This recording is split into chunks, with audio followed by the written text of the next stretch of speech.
देखिए क्लास 10 का प्रश्नावली 1.1 है और इसमें हमें निम्न संख्याओं का एचसीएफ ज्ञात करना है, वो भी यूनिट विभाजन प्रमेयिका से या एल्गोरिथम से। तो पहला क्वेश्चन,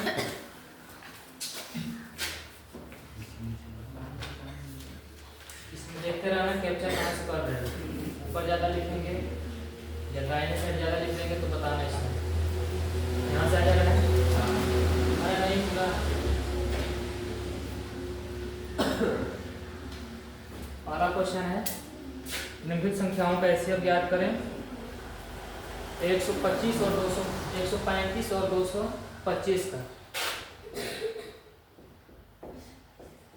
135 और 225 का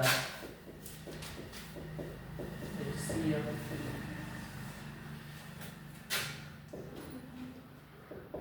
ज्ञात करें।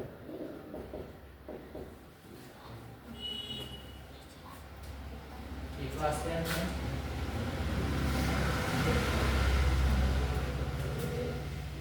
ये भी आ रहा है।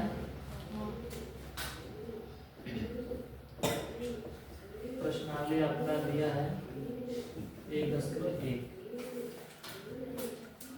135 और 225 का एचसीएफ ज्ञात करना है, यानी हाईएस्ट कॉमन फैक्टर, इसको मौसा बोलते हैं, यानी महत्तम समापवर्तक।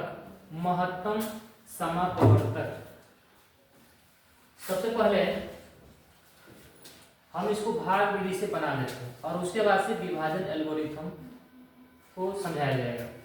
135 और 225 का एचसीएफ ज्ञात करना है तो पहले भाग विधि से इधर देख लेते हैं, उसके बाद से समझाया जाएगा।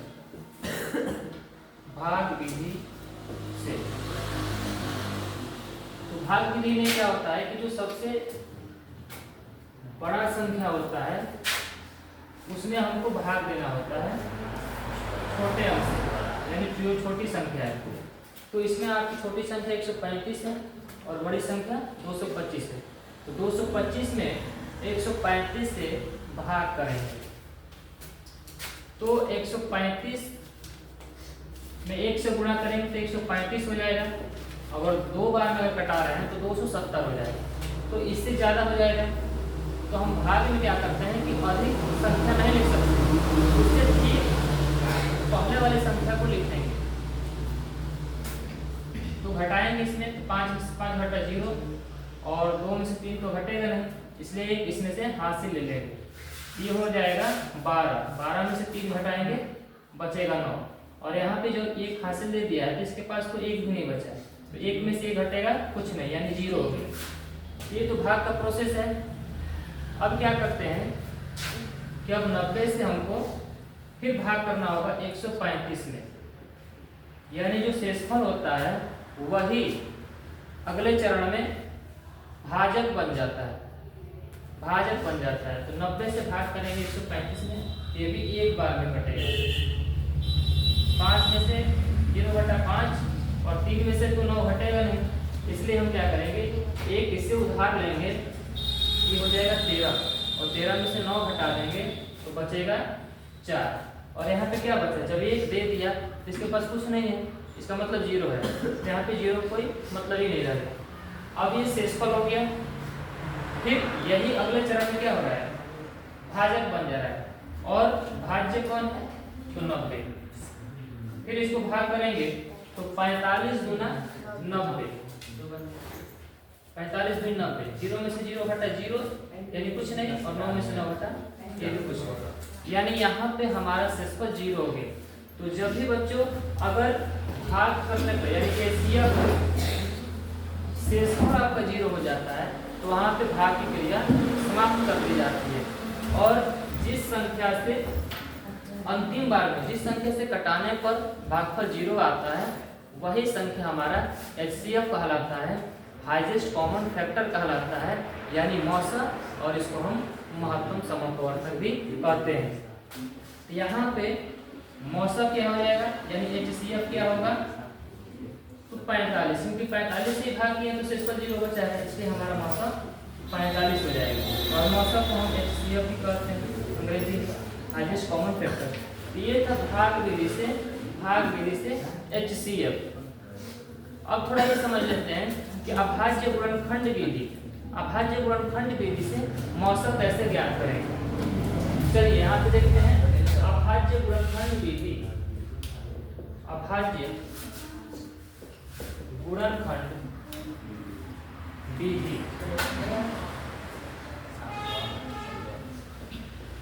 से HCF, अभाज्य गुणनखंड विधि से HCF। तो इसमें दो संख्याएं हैं, एक तो 135 है और दूसरा 225 है। तो इन दोनों ही संख्याओं का हम बारी बारी से अभाज्य गुणनखंड ज्ञात कर लेंगे।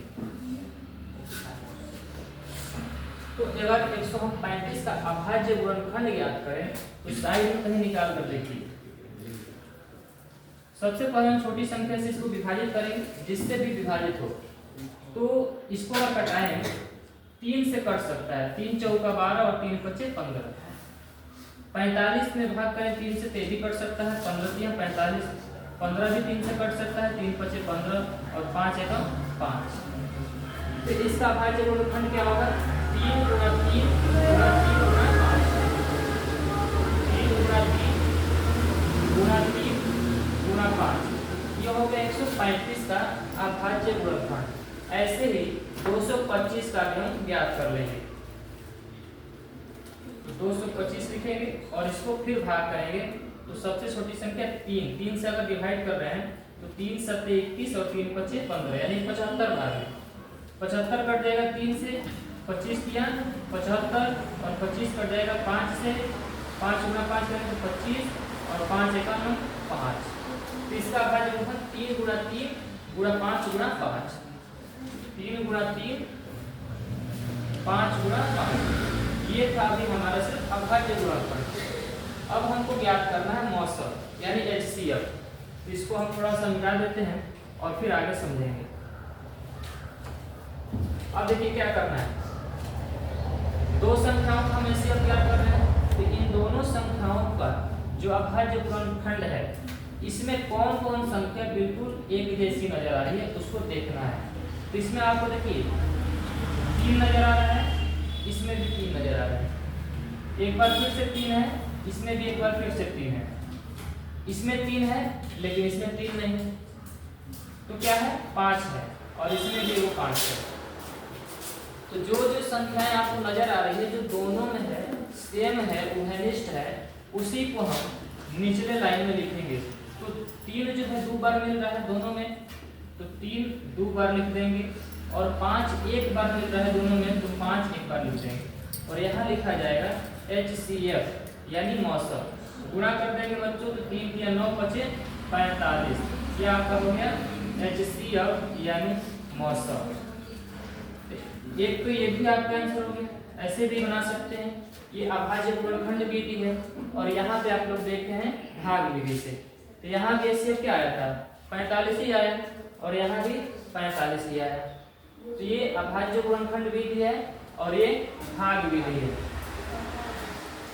ठीक है।